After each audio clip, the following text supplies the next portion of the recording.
Hey y'all, welcome to Conversations with Carrie. As you can hear, I got the deep sexy voice going on, but that's because I was sick last week, but assist us on the mend now.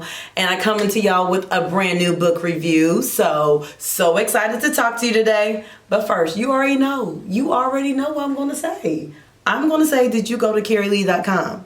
Because I've got a new short story on there. And actually, I'm talking about fibroids in the story. I don't suffer from fibroids that I'm aware of, thank you, Lord. But a lot of women, especially black women, do suffer. So I was talking with a friend on the trip, and she was telling me about her story. And I've known so many women that suffer from the same thing. So I decided to do a little short story on it. So head on over there. But for now, let's get right into this book review. And I just got one book, y'all. It took me a while to get through this one. That's why I was like, I've got to review this one. The 12 Tribes of Hattie by Ayana Mathis. I think that's how you pronounce her last name. And this was in Oprah's book club. It's a bestseller. But I can't say, I read it for research purposes. One of my projects that I'm working on kind of has a similar feel. So I was like, let me read this one. We'll see what it's about. For one, it took me over a month to read it, which is kind of never happens with a book. I normally throw them in a month or less. This one, it was a little sad. So it's about a 15-year-old girl named Hattie Hattie Shepherd, who has a lot of kids. So it's kind of like the stories of their lives, whether it's their birth or just their lives in general. And it starts in 1923. So of course it kind of progresses all the way, I want to say, into 1980, 80 something.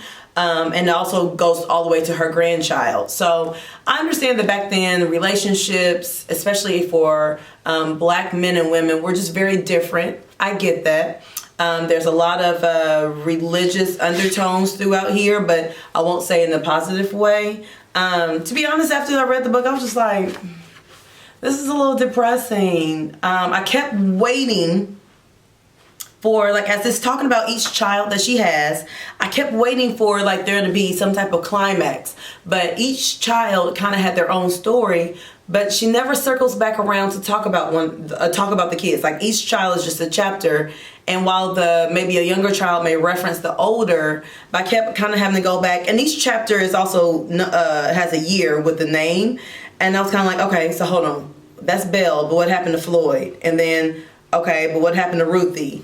And I can't say it didn't flow, because I feel like the end of the book brings it full circle, but you're just kind of left thinking, but what happened to that child? And then what happened to that one?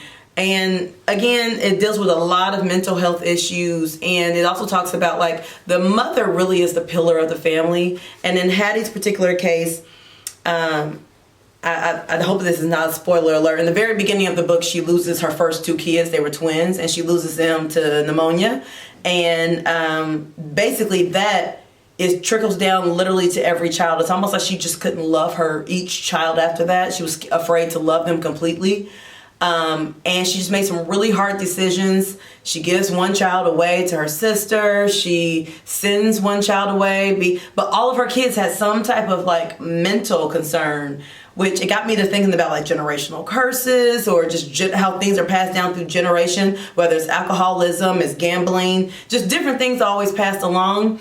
If you're not the family to, if you're not determined to be different and to break that curse. But it was a lot of mental illness. But even then, I felt like I wanted to know what happened.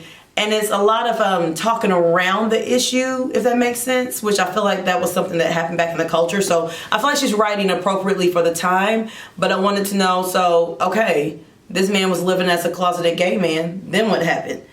And you never hear anything of the kids, except for, like, her I guess you say, her recap at the very end.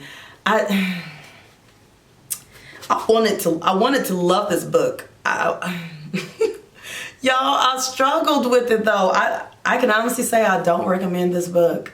It's really dark. It's heavy, and maybe I just wasn't in the mood to read heavy.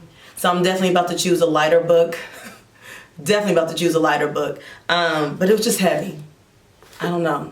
So that's all I got to say about this one. 12 Tribes of Hattie. It's historical. It's monumental. I just can't say I'll read it again.